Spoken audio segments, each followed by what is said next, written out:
All right, everyone, good morning. We're over here at Percy Lake, located just out of Nashville, Tennessee, about 15 miles. 1st of November, unseasonably warm days we have. Fish ought to bite. I'm with Presley Lannom, one of the high school anglers. He's also sponsored by Two Rivers. Presley, what are we gonna do this morning? We're gonna go try to catch a couple fish.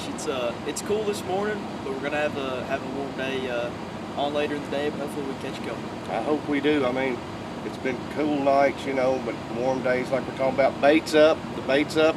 Fish are biting. They're just everywhere throughout the colony. They're just not on the top or the bottom. They're chasing bait and everything else. So we're gonna throw some top water today, Presley. What you got planned for us? Oh yeah. We'll throw some top water around. See if we can catch a couple on crankbait maybe. You know, it's fall. You know, fish are moving. Moving baits tend to be a little bit better this time of year. So we'll see if we can get some action shots. All right, y'all hang out. We'll be right back. See what we can get y'all today.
It's a big one, Presley. You're gonna probably need the net on that one, son. Hold him. I told you. Good job. No, I picked it up. You take a net out? You're rode up. Smallmouth? It is. It's a 5-pounder. It's a monster, dude. I mean, it is a monster. I don't know what you're gonna do now. Just hope you got him hooked good.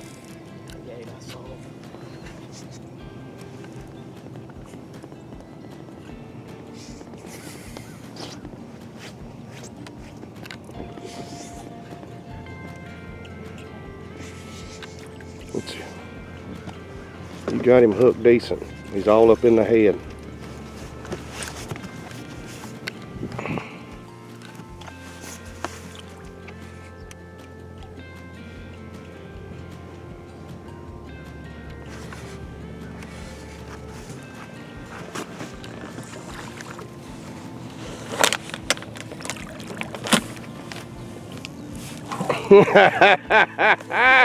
Looky there, son.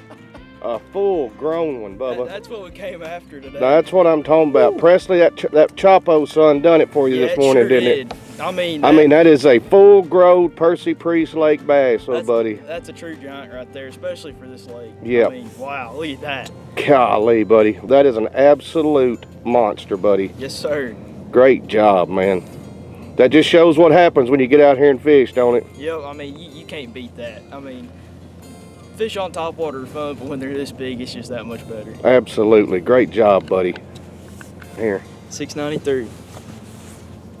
693, old bucket mouth. You know where she goes. Right back where she came from. Heck yeah. Great big old Percy Priest monster.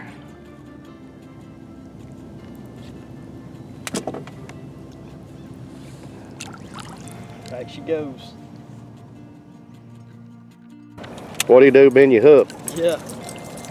where it swung around and that front hook snagged and Yep. hit it plumb out. Sure did. Right.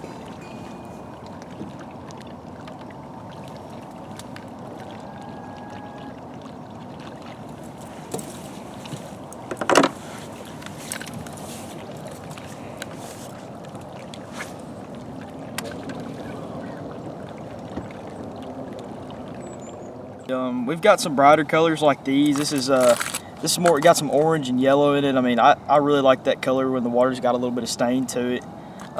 This one could be good for both. This is kind of like more of a Delta Crawl type color. It's got, you know, some more of a red color to it. But you can throw it in dirty or clear water, and then you got like a natural, like a brown and green crawl. That I kind of prefer in clear water. We're on Preece today, and the water's pretty clear, so that's the one I'm actually going with. It's a Frittside, I think it's called a Junior. It's a Frittside 5 Junior.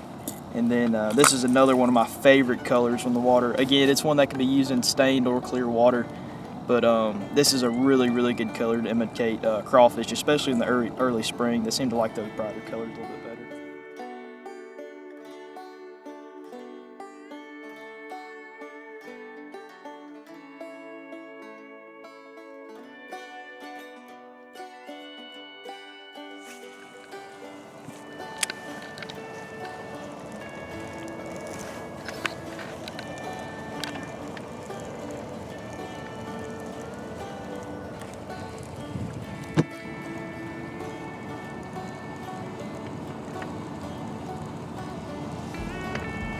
Fish on, smallmouth, hold him, crankbait fish.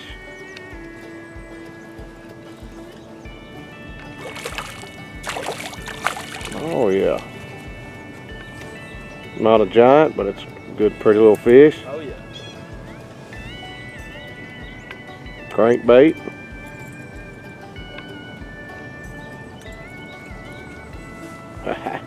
Not a giant. All right. Fine horse, they're always fun. That's right.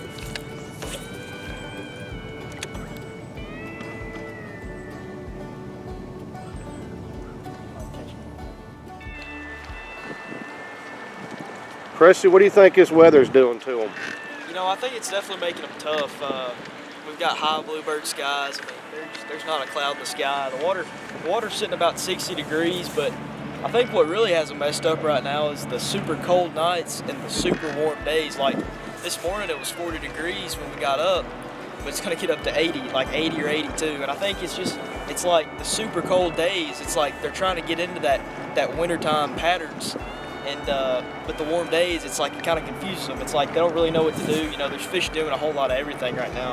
I think it really makes them hard to pattern because there's so many fish doing so many different things. But if it would hurry up and just stay cold, I think the fish would get a whole lot better pretty much everywhere you go.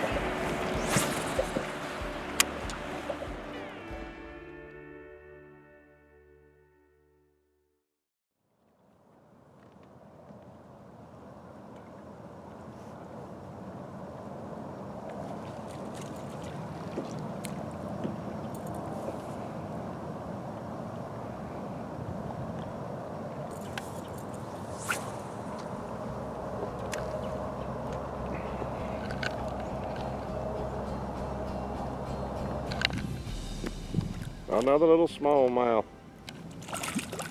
There we go. Chewing the crankbait. That's right. Eating it up.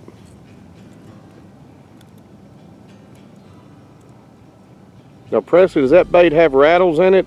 It does. So this bait, you can get it in two different rattles. There's one that's called a clicking Frittside, and it has a little bit more of like a clicking sound like a pin would make.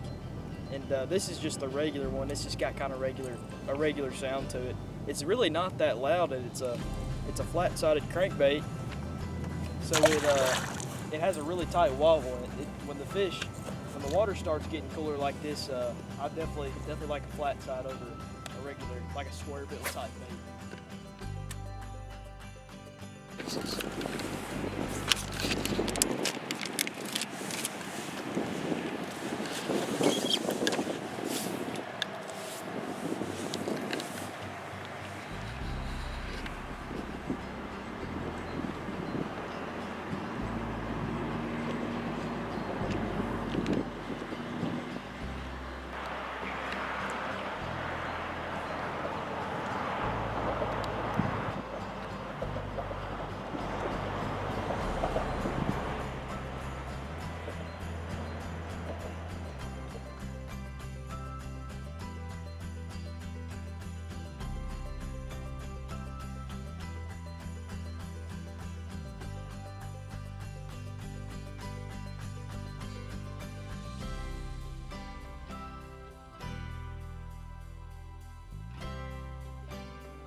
What's up, guys? It's Presley. We just got off the lake today at Percy Priest. Caught a couple fish. Even got to land on a giant this morning with a Chopo. This bait is so fun. I'm throwing it on a 7'1" medium heavy rod. It's got plenty of tip, but also some backbone to keep those fish pinned. Throwing it on an 8-to-1 gear ratio reel with 30-pound braid. It's just the perfect setup for a topwater, especially a Chopo. And like you saw this morning, the big ones eat it. Another setup we used today was a crankbait. This is a Berkeley Fritside. I'm throwing it on a 7-foot medium rod. It's a noodle. I mean, this thing, it's all tip. I really like it for a small crankbait. It helps you cast it better. It keeps those fish pinned. But I'm usually throwing a crankbait on 12-pound fluorocarbon. But today we were fishing super shallow, and I don't want to be hung up constantly, so I was throwing it on 15-pound fluorocarbon to keep that bait up off the bottom. Super good setup. Throwing it on a 6'2". Shimano Metanium with a G Loomis rod. It's the perfect setup for this little crankbait. Another bait we threw a little bit around today is a shaky head. This is an Apex Tackle 1/4 ounce shaky head with a Striker 6.0 on it. This is a phenomenal setup, especially when the fishing gets tough. You know, we got bluebird skies, a little bit of wind, but not much. It's a perfect bait when those fish slow down after that morning bite. I'm throwing it on a G Loomis NRX Plus 6'10" medium heavy rod. It's a good setup for a shaky head, you know, especially pitching around cover like docks or laydowns or whatever it may be. Throwing it on 15-pound Seaguar Smackdown braid in the flash green color. I like that bright line because you can see it. You know, if one's running off with it, you're not having to look for your line. With 10-pound Tatsu fluorocarbon leader, it's just a perfect setup for a shaky head, and it definitely catches fish.